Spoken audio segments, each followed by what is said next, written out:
இதோட மோட்டோ பார்த்தீங்கன்னா lead the change அப்படின்னு சொல்றோம். மாற்றம் அப்படிங்கிறது நாம தான் லீட் பண்ணணும் அப்படிங்கிறோம். நம்ம பிரபாகரன் டாக்டர் பேசும்போது மாற்றம் ஒன்றே மாறாதது அப்படின்னாருங்க. இளைஞனுக்கு வந்து மைண்ட் செட்டை மாத்திட்டீங்கன்னா போதும், உனக்கு எதுவுமே வேண்டாம். இவ்வளவு பேர் உட்கார்ந்துருக்காங்க, எல்லாருமே ஒரு வேலை வாய்ப்புக்காக இங்க உட்கார்ந்துருக்காங்க. அந்த வேலை வாய்ப்பு அப்படிங்கிறத சுய தொழில்னு மாத்திட்டீங்கன்னா போதும். அந்த தம்பி என்ன யோசிப்பாருன்னா, கஷ்டப்பட்டு படிச்சு 12,000 ரூபாய் சம்பளம் வாங்குறதுக்கு நம்ம ஊர்ல பட்டு ஆடு வாங்கி ஒரு பிசினஸ் மேனா பண்ணா நல்லா சம்பாதிக்கும். பாத்தீங்கன்னா போன வருஷம் டாஸ்மாக் கடையில சர்க்காரத்துக்கு வந்த கவர்மெண்ட்டுக்கு வந்த வருமானம் பாத்தீங்கன்னா 33,000 கோடி ரூபாய். இது வந்து நம்ம கவர்மெண்ட்ல வர வருமானத்துல 5ல் 1 பங்கு வந்து மதுல இருந்து வருது, நம்ம குடிக்கிற குடியில இருந்து வருது. எல்லா கலெக்டருக்கும் மாசம் ரிவ்யூ மீட்டிங் போடுறோம். என்னப்பா கரூர்ல இந்த மாசம் மது கொஞ்சம் கம்மியா சேல் ஆயிட்டு இருக்கே, கொஞ்சம் ஜாஸ்தி பண்ண கலெக்டர்னு சொல்லிட்டு ரெவென்யூ மினிஸ்டர் மீட்டிங் போடுவார். கலெக்டரோட பெர்ஃபார்மன்ஸ் வந்து மெஷர் பண்ணுவாங்க. அனைவருக்கும் வணக்கம். நம்முடைய அழைப்பை ஏற்று இங்கே வந்திருக்கும் குழந்தைவேலு ஐயா அவர்கள், சரோஜா அம்மா அவர்கள், நம்ம செங்குட்டுவன் அண்ணன் அவர்கள் மூவரும் தயவு செய்து மேடையில் அமருமாறு நான் கேட்டுக்கொள்கிறேன். நாம் எதுக்கு இந்த 3 பேர்த்த மேலே கூப்பிட்டுருக்கோம் அப்படின்னாங்க, நம்ம செய்ய போகிற வேலைக்கு வந்து வயது வந்து ஒரு தடைக்கல்லாம் இருக்கக்கூடாது அப்படிங்கிறக்காக. இவங்க 3 பேருமே 50 வயசுக்கு மேலே இருக்கிறவங்க, 50 வயசை தொட்டுக்கிட்டு இருக்கிறவங்க, 3 வித்தியாசமான சாதனைகள் பண்ணிக்கிட்டு இருக்கிறவங்க. யாருமே கரூரில் வந்து ஒரு தரமான கல்வி கொடுக்கணும், கிராமப்புறத்தில் வந்து ஒரு காலேஜ் கட்டணும், கிராமப்புறத்தில் கல்வி கொடுத்து ஒரு மனுஷனோட தலையெழுத்தை மாற்றணும்னு நினைக்காதப்ப இங்கே வந்து கையில் இருக்கிற எல்லா பணத்தையும் போட்டு இந்த லேண்ட் வாங்கி, இதை இப்போ பொட்டல் காடாக இருந்த ஒரு இடம் இப்போ ஒரு மிகப்பெரிய ஒரு கல்வி நிறுவனத்தை கட்டியிருக்காரு. அது மட்டும் இல்லை, அறம் எப்படி இருக்கணும் அப்படிங்கிறத நம்ம செங்குட்டுவன் அண்ணாவை பார்த்து கற்றுக்கணும். ஒரு அறம்ங்கிற வேர்டு இப்போ வந்து ரொம்ப காமன் ஆயிடுச்சுங்க. அறம்னா நிறைய பேத்துக்கு என்னன்னு கூட தெரியாது. இப்போ ஐயா அவர்கள் பார்த்தீங்கன்னா திருக்குறள் ப்ளஸ் தமிழில் இருக்கிற பழைய காப்பியங்கள் அதில் எப்படி வாழ்கிறாங்களோ அது இந்த ஸ்கூல் காலேஜ் ஃபுல்லாக அதே மாதிரி நடத்திக்கிட்டு இருக்காரு. சில இடத்துல நீங்கள் அந்த கோட்ஸ் கூட பார்க்கலாம். வேற வேற நாட்டில் இருக்கிற நம்ம தமிழ் மக்கள் அவங்களுக்கு போய் திருக்குறள் பற்றி பேசுவார். இப்போ தான் வந்து துபாய் கட்டாரெல்லாம் ஒரு பயணம் முடிச்சுட்டு திரும்ப வந்திருக்காரு. வெளியூரில் இந்தியர்களுக்கு குழந்தைகளுக்கு போய் திருக்குறள் சொல்கிறார். அவரோட பாஸ்ட் டைம் மாதிரி அது. அவர் இது இல்லாமல் பிஸ்னஸ் பண்ணுறாரு. எல்லா பிஸ்னஸில் கூட பார்த்தீங்கன்னா அவர் ஃபஸ்ட்டு சொல்கிறது, நான் பிஸ்னஸ் பண்ணுறேன்னு சொல்ல மாட்டார். நான் வந்து ஒழுக்கமாக ரொம்ப சீர்மையாக வந்து தொழில் செய்கிறேன் அப்படின்னு பாருங்க. அதுக்கப்புறம் தான் அந்த பிஸ்னஸ், அவர் பெட்ரோல் பங்க் நடத்துறது, அவர் ஹோட்டல் நடத்துறது, கல்யாண மண்டபம் நடத்துறதுலாம் செகண்ட் தான். ஸோ இந்த மாதிரி ஒரு முக்கியமான நாளில் வந்து நம்ம செங்குட்டுவன் அண்ணா இங்கே இருக்கணும் நாங்கள் வேண்டி விரும்பி கேட்டுக்கிட்டோம். அண்ணன் இங்கே வந்திருக்காரு. ரொம்ப ரொம்ப நன்றிங்கண்ணா. நீங்கள் இடம் கொடுத்துருக்கீங்க, எங்கள் எல்லாருக்கும் ஒரு ஆப்பர்ச்சுனிட்டி பண்ணி கொடுத்துருக்கீங்க. ஸோ உங்கள் பொற்கரங்களில் இன்னைக்கு நீங்கள் வந்து இந்த தீபம் கூட ஏற்றிருக்கீங்க. நல்லா தான் நடக்கட்டும். குழந்தைவேலு ஐயா வந்து அவங்களுக்கும் அறிமுகம் வேண்டாம். பட் இப்போதைக்கு நம்மகிட்ட கான்செப்ட் ஆஃப் ஹீரோஸ்னாவே வேறேங்க. நம்மளை பொறுத்த வரைக்கும் ஹீரோஸ்னால் எப்படி இருக்கணும், டிவியில் நிறையா வரணும், பேப்பரில் வரணும், வாட்ஸ்அப்பில் வரணும், அவங்க என்ன பண்ணுறாங்கன்னு தெரியாது, அதிகமாக அவங்க லைஃப்பில் சர்க்குலேட் ஆகிட்டே இருந்தாங்கன்னா அவங்க ஹீரோ அப்படிங்கிற மாதிரி நமக்கு ஒரு டெஃபினேஷன் இருக்குது. சில பேர் பார்த்தீங்கன்னா வயது வந்து ஒரு தடையில்லை, என்னோட ஊரில் சொந்தமாக என்னால் விவசாயம் சிறப்பாக பண்ண முடியும், நான் வந்து இந்த ஏஜில் கூட மிடுக்கா ரொம்ப வசீகரமாக என் வேலையை செய்வேன், என்னை நீங்கள் பார்த்தீங்கன்னாவே உங்களுக்கு ஒரு புத்துணர்ச்சி வரணும் அப்படின்னு சொல்கிறது வந்து குழந்தைவேலு ஐயா. அதுக்காக தான் அவர் நாங்கள் இன்றைக்கி கூப்பிட்ருக்கோங்க. நம்ம சரோஜாக்கா அவங்களுக்கு வந்து அறிமுகம் தேவையில்லை. அவங்க வந்து விவசாயிகளை வந்து ஓனர்ஸாக மாற்றிக்கிட்டு இருக்காங்க. யாரெல்லாம் விவசாயம் பண்ணுறாங்களோ அவங்கள வந்து முதலாளிகளாக கன்வெர்ட் பண்ணி ஒரு அறக்கட்டளை ஆரம்பித்து அதில் வந்து அவங்கள ஆர்கானிக் ஃபார்மிங் என்கரேஜ் பண்ணி இந்த ஏரியா பெரிய லெவலில் இருக்காங்க. ஸோ ஒரு பெண் அப்படிங்கிறக்கு வந்து சாதனை வந்து ஒரு தடை அல்ல அப்படிங்கிறக்கு அக்கா ஒரு கிளாசிக் எக்ஸாம்பிள். ஏன் இந்த அறக்கட்டளை ஆரம்பிக்கணும்? இதே காலேஜில் வந்து நாங்கள் ஒரு 6 மாதத்துக்கு முன்னாடி வந்து பேசும்போது இங்கே ஒரு பையன் உட்காந்துருந்தார், செகண்ட் ரோல் உட்காந்துருந்தார். நாங்கள்லாம் பேசி முடிச்சதுக்கப்புறம் அந்த தம்பியை கேட்டோம், என்னப்பா நீ ஆகணும்னு சொல்லிட்டு. தம்பி சொன்னார், நான் ஒரு பெரிய ஒரு ஓட்டப்பந்தய வீரன் ஆகணும் அப்படின்னு. இப்போ நீ என்ன ஸ்பீட்லப்பா ஓட்டம் ஓடிட்டு இருக்கேன்னு கேட்டால் 100 மீட்டர் ரேஸ் வந்து 10.2 செகண்ட்ஸில் கம்ப்ளீட் பண்ணிருக்காரு அந்த தம்பி. இன்னைக்கு வந்திருக்காரான்னு தெரியல, கிளாஸ் ரூமில் இருப்பார். 10.2 செகண்ட்ஸில் அரவக்குறிச்சியில் ஒரு கிராமத்தில் காலங்காத்தால் எந்திரிச்சு அவங்க தோட்டத்தில் ஆடு மாடெல்லாம் தோட்டத்தில் விட்டுட்டு பஸ்ஸில் இங்கே வந்து படிச்சுட்டு சாயந்தரம் போகிறார். எந்த ட்ரைனிங் கிடையாது, எந்த ப்ராக்டிஸும் கிடையாது. 10.2 செகண்ட்ஸ் 100 மீட்டர் ரேஸ். கொஞ்சம் ட்ரைனிங் கொடுத்தீங்கன்னா, பெங்களூரோ சென்னை மாதிரி ஒரு எக்ஸ்போஷர் கொடுத்துட்டீங்கன்னா, ஏன் இவர் இந்தியாவுக்கு வந்து கோல்டு மெடல் வாங்க மாட்டாருங்க? 100% வாங்குவார். பட் நம்ம அந்த இனிஷியேட்டிவ் எடுக்காதனால தான் பிரச்சனை.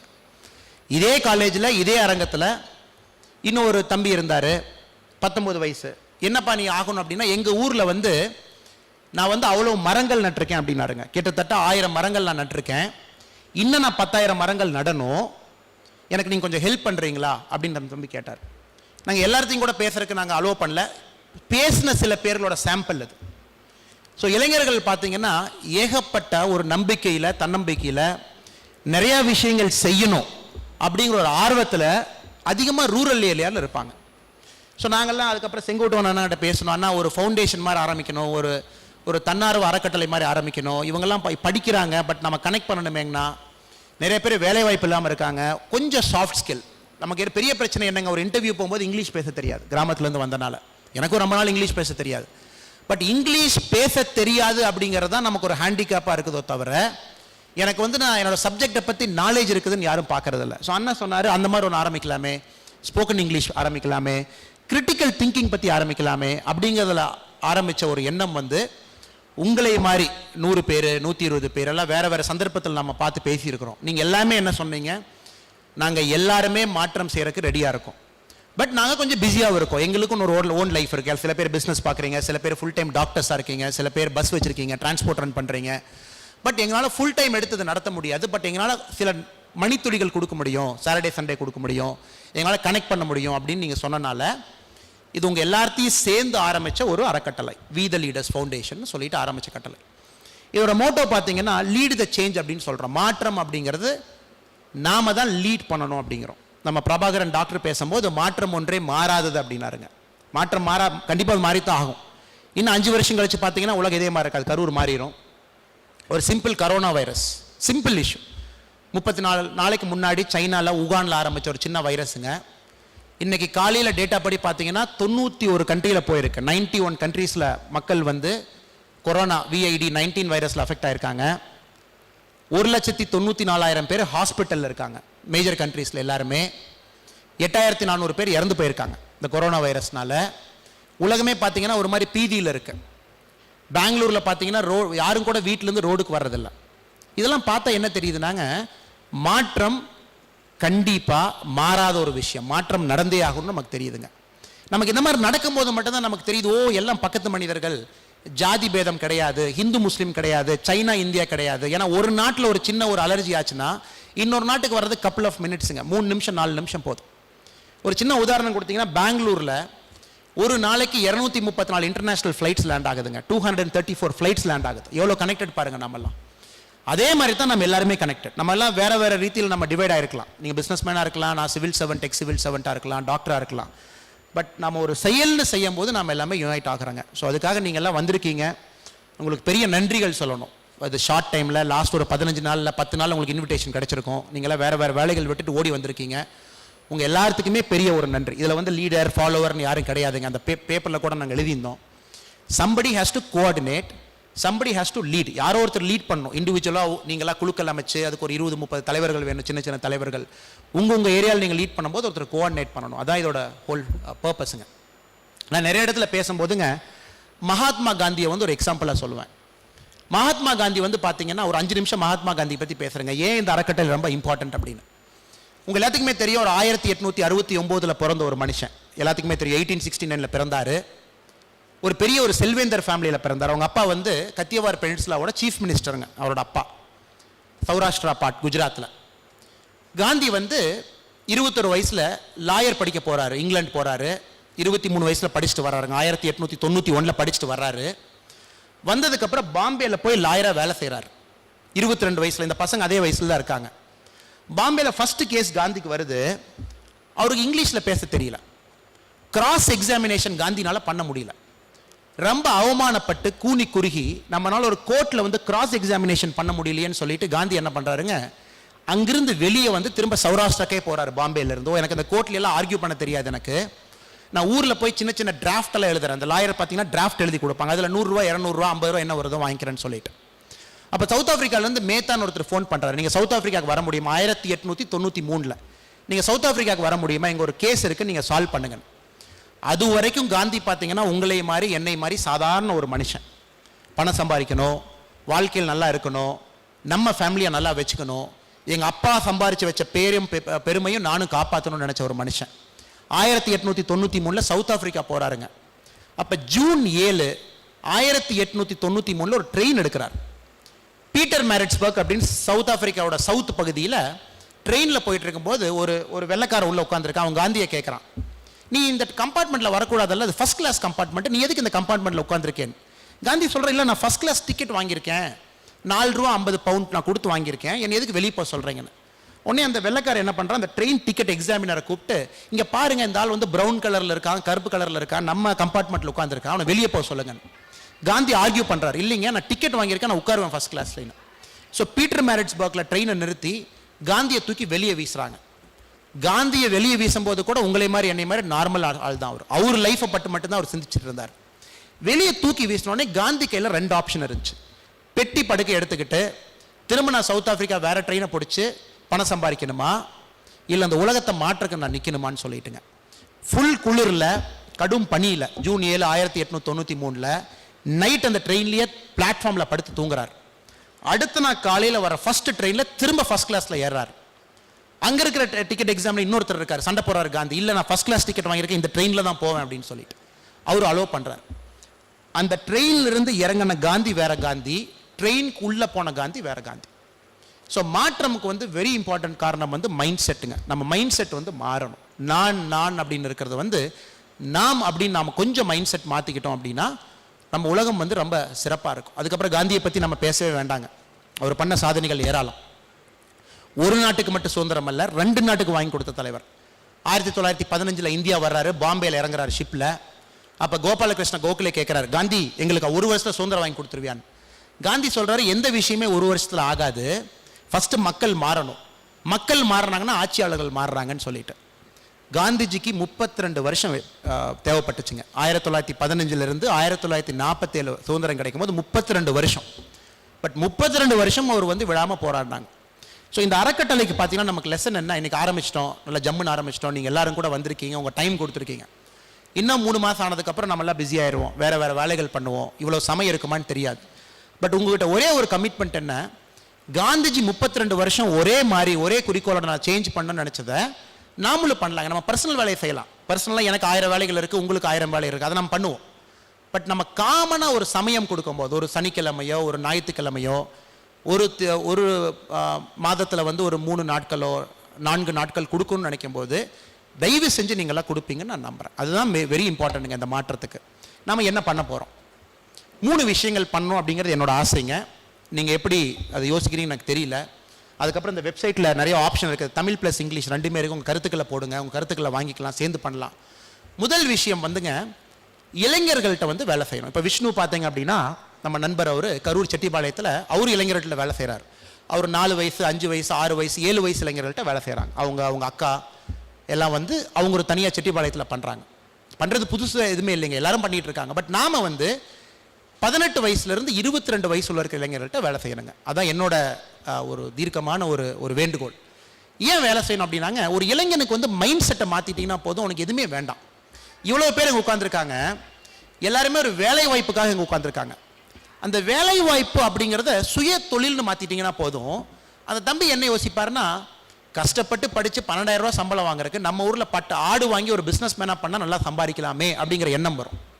அதைத்தான் நம்ம சோஷியல் ஆண்டர்பிரினர்ஷிப் அப்படின்னு சொல்கிறோம். இப்போ பார்த்தீங்கன்னா தேனி, ஆடு, மாடு, கால்நடைகள் எல்லா விஷயத்தில் பெரிய ஆண்டர்பிரினர்ஸாக கிரியேட் பண்ண முடியுங்க அரவக்குறிச்சி பொறுத்த வரைக்கும். ஏன்னா மழை வராத பிரதேசம். ஸோ ஒன்று வந்து மைண்ட் செட் சேஞ்ச் பண்ணுறதுக்கு 18 வயசுலேருந்து 22 வயசு இருக்கிற பசங்கள்கிட்ட நம்ம வேலை செய்யணும்.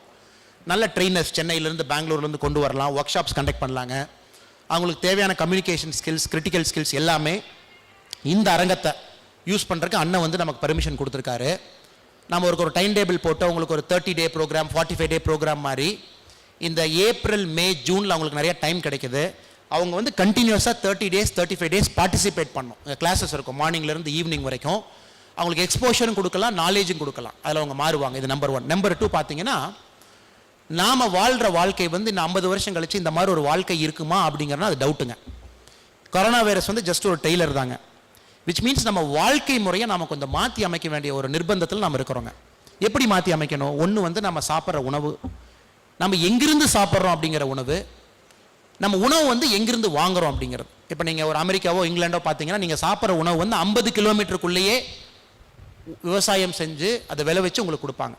இப்போ இந்தியாவில் பார்த்தீங்கன்னா தக்காளிங்கிறது தெலுங்கானாலேருந்து வருது, முட்டைங்கிறது நாமக்கல் இருந்து நாக்பூர்லேருந்து வருது, பால் பார்த்தீங்கன்னா கேரளா தெலுங்கானா எல்லா பக்கத்துலேருந்து வருது. ஸோ நீங்கள் சாப்பிட்ற உணவு ஆக்சுவலாக நீங்கள் கிரியேட் பண்ண உணவு கிடையாதுங்க, அது வேறு இடத்துலேருந்து வர உணவு. நாம் விளைவிக்கிற உணவு கூட நாம் சாப்பிடாத உணவு, அவ்வளோ பெஸ்டிசைட் அடிக்கிறோம், இன்செக்டிசைட் அடிக்கிறோம், அவ்வளோ அடிக்கிறோம். பட் ஆர்கானிக் ஃபார்மிங் அப்படிங்கிறது நம்ம பண்ணணும். நம்ம இயற்கை விவசாயம் வந்து நம்ம வேண்டாம்னு நினைக்கிறோம், பணம் வராதுன்னு சொல்லிட்டு. அதுக்கு தான் இந்த மாதிரி நிறையா சரோஜாக்கா இங்கே நிறைய பேர் இயற்கை விவசாய ஆர்வலர்கள் இருக்காங்க. அவங்கள வச்சு ஃபஸ்ட்டு அவேர்னஸ் கிரியேட் பண்ணுறது. நம்ம யாரையும் வந்து இயற்கை விவசாயம் பண்ணால் நம்ம ஆளுக்கு பண்ண மாட்டாங்க. ஏன்னா அவங்களுக்கு பணம் ஃபஸ்ட்டு வரணும். யாருமே வந்து இங்கே பணக்காரர்கள் கிடையாது விவசாயிகள். நாளைக்கு காலைல மாறினா மாற மாட்டாங்க. நெக்ஸ்ட் 6 மாதத்தில் பார்த்தீங்கன்னா நிறைய அவேர்னஸ் கிரியேட் பண்ணணும், கேம்ப்ஸ் ஆர்கனைஸ் பண்ணணும், நிறைய பேர்த்த பேச வைக்கணும், அவங்களுக்கு எக்ஸ்போஷர் கொடுக்கணும். இயற்கை விவசாயம் பண்ணாங்கன்னா மார்க்கெட் எப்படி பண்ணுறதுன்னு மார்க்கெட்டிங் ஹெல்ப் பண்ணி கொடுக்கணும். யாரோ ஒருத்தர் பெங்களூர்லேருந்து சென்னையிலேருந்து இங்கே வந்து இயற்கை விவசாய சந்தை ஒன்று கிரியேட் பண்ணணும். கரூர் மாவட்டத்திலையோ அரவக்குறிச்சிலையோ இயற்கை விவசாயம் நீங்கள் செஞ்சீங்கன்னா இயற்கை விவசாய சந்தை இது, இந்த சந்தையில் வந்து நீங்கள் விற்கலாம். அவங்களுக்கு நீங்கள் அந்த பார்த்தே பண்ணி கொடுக்கலாம். எப்படி அவங்க இயற்கை விவசாயத்துக்குள்ளே போவாங்க? அவன் விளை வச்சிருவான், ஒரு தக்காளியோ கத்திரிக்காயோ பண்ணிடுவாங்க. பட் எங்கே போய் விற்பாங்க?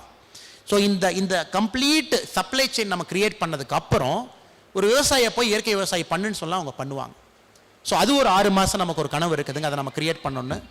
3வது பார்த்தீங்கன்னா அரவக்குறிச்சி, கரூர், கோயம்புத்தூர் இந்த மாதிரி ஊரில் வந்து நிறைய ஆட்களை வந்து இங்கே வந்து பேச வைக்கணும்னு ஒரு ஆசைங்க. இப்போ என் கவி பேரரசு வைரமுத்தவரை கூட்டிகிட்டு வந்து பேச வைக்கணும், நல்ல சினிமாவில் இருக்கிற அறிஞர்களை கொண்டு வந்து பேச வைக்கணும், இலக்கியவாதிகளை அவங்கள பேச வைக்கணும், வித்தியாசமான வாழ்க்கை வாழ்கிற ஆட்களை பேச வைக்கணும். அவங்களாம் பார்த்தீங்கன்னா சிட்டியில் தான் பேசுகிறாங்க.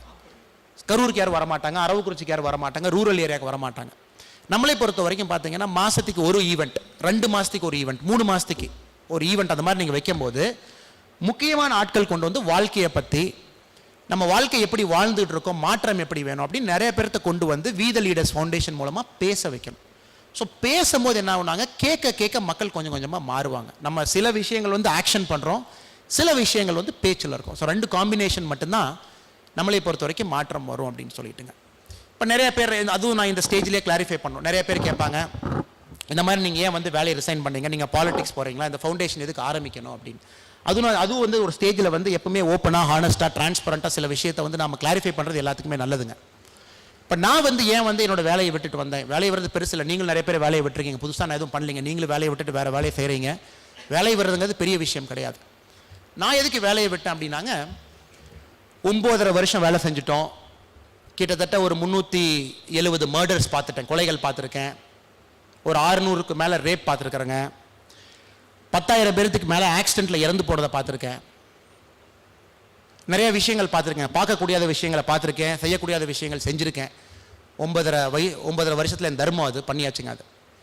பட் ஒரு காலகட்டத்தில் நீங்கள் உங்கள் லைஃப்பை, ஒரு 35 வயசு உங்கள் லைஃப் எப்படி இருக்குன்னு பார்த்தீங்கன்னா, இதே இந்தியாவில் இதே வேலையை இன்னும் 25 வருஷத்துக்கு செய்யணுமா, இல்லை நாமளும் வந்து ஒரு சின்ன தூணாக வந்து சில மாற்றங்கள் கொண்டு வரக்கு ஒரு லீடர்ஷிப்போ ஒரு கோஆர்டினேஷனோ அந்த மாதிரி பண்ணணுமா அப்படின்னு.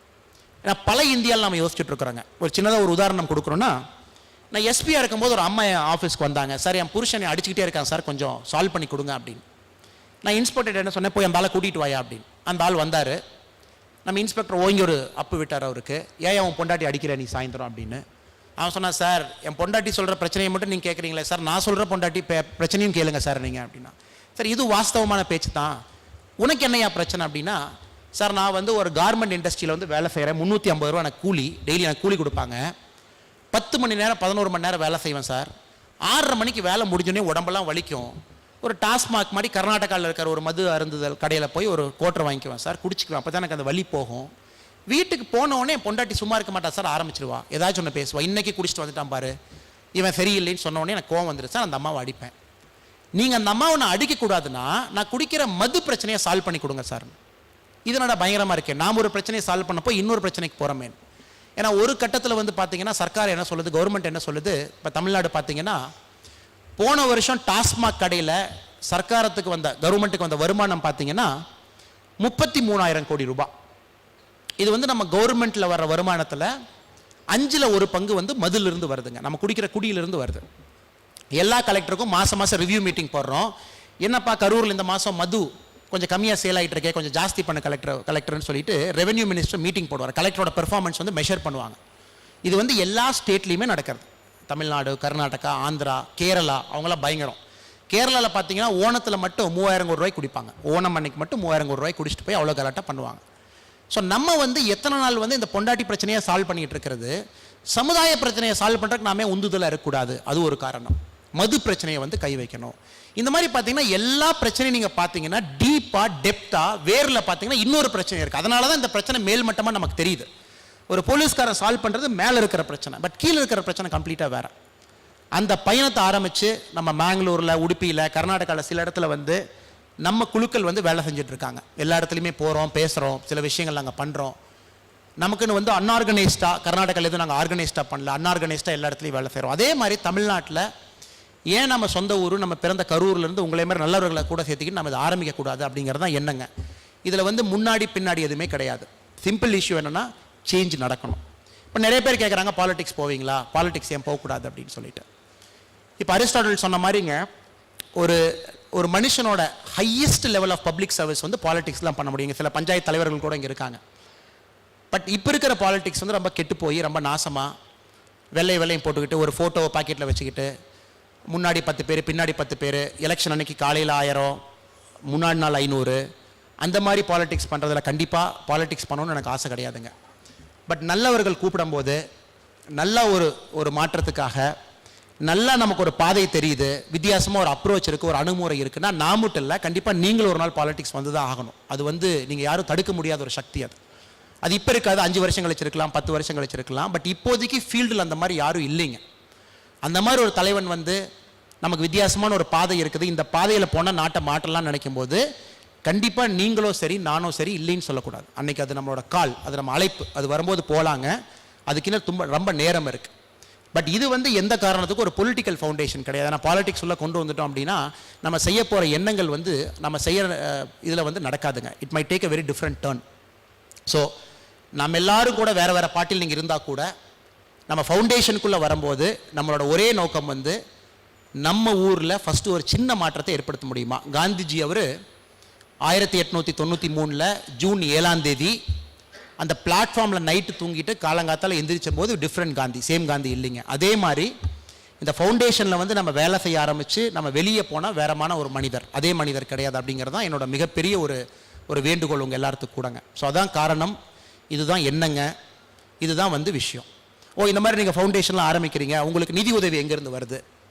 இப்போ நிதி உதவிகள் பார்த்தீங்கன்னா நம்ம நாட்டை பொறுத்த வரைக்கும் எல்லா கார்பரேட்ஸுமே 2018 அவங்களோட வருமானத்தில் 2% வந்து அவங்க சிஎஸ்ஆர் கொடுக்கணும்னு சொல்லிட்டு சர்க்காரம் வந்து ஒரு ரூல் போட்டிருக்காங்க. சென்ட்ரல் கவர்மெண்ட் வந்து 2% ஆஃப் யுவர் ப்ராஃபிட்ஸ், நீங்கள் 100 கோடி ரூபாய்க்கு மேலே பண்ணுறீங்க அப்படின்னா 2%க்கு மேலே வந்து நீங்கள் மக்களுக்கு திரும்ப செலவு செய்யுங்கன்னு சொல்லிட்டு.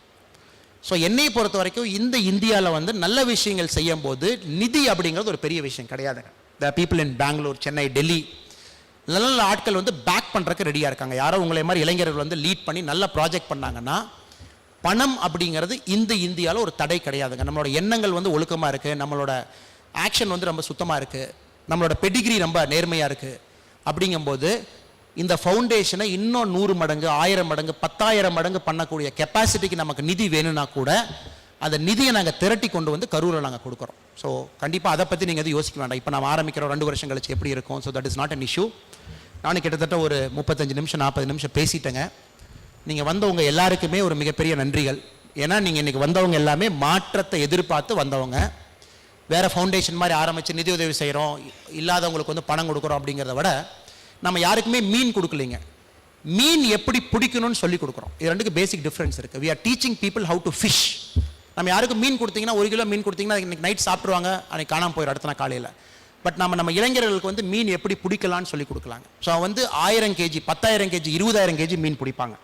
ஸோ அந்த நம்பிக்கையில் உங்கள் எல்லாரோட நல்ல மனசில் உங்கள் ஆதரவு இல்லைங்க. இதில் வந்து யாரும் நம்பர் 1 நம்பர் 2 கிடையாதுங்க. உங்கள் எல்லாத்துக்குமே ஒரு ஐடி வந்துடும், வாலண்டியர் ஐடி. நீங்கள் ரெஜிஸ்டர் பண்ண அந்த வெப்சைட்டில் நீங்கள் ரெஜிஸ்டர் பண்ணோடனே உங்களுக்கு ஒரு வாலண்டியர் ஐடி வந்து உங்களுக்கு ஐடி கார்டு வந்துடும். Within a month all of you will get an ID card also. அதில் உங்கள் நம்பர் வந்து 001 002 003 அந்த மாதிரி உங்களுக்கு ஒரு நம்பர் வரும்.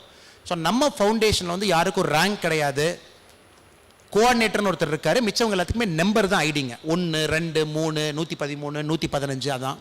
ஸோ முடிஞ்ச வரைக்கும் உங்களை பொறுத்த வரைக்கும் நிறைய இளைஞர்கள்ட்ட எடுத்து சொல்லுங்கள், ரெஜிஸ்டர் பண்ண சொல்லுங்கள். ஸோ ஏப்ரல் 14 வரைக்கும் இன்னும் ஒரு மாதம் பார்த்தீங்கன்னா நம்ம ரெஜிஸ்ட்ரேஷன் ஃபேஸில் இருக்க போகிறோம். 1 month you want to register. நிறைய இளைஞர்கள் வந்து உள்ளே கொண்டு வந்து ரெஜிஸ்டர் பண்ணி அப்புறம் நம்ம குழுக்களாக பிரித்து ஒரு குழுக்கு வந்து பார்த்தீங்கன்னா இண்டிவிஜுவலாக உங்களே மாதிரி ஒரு லீடர்ஸை விட்டு உங்களுக்கு ஒரு ஜென்ரல் டைரக்ஷன் அண்ட் சூப்பர்விஷன் கொடுத்து ஏப்ரல் 14 நம்ம இன்னொரு ஃபங்க்ஷன் போட்டு அந்த ஃபங்க்ஷனில் 2020 2021 என்ன பண்ண போகிறோம் அப்படின்னு நம்ம கேலண்டரை இஷ்யூ பண்ணிடுவாங்க. So we will tell them 2020 2021 calendar of events.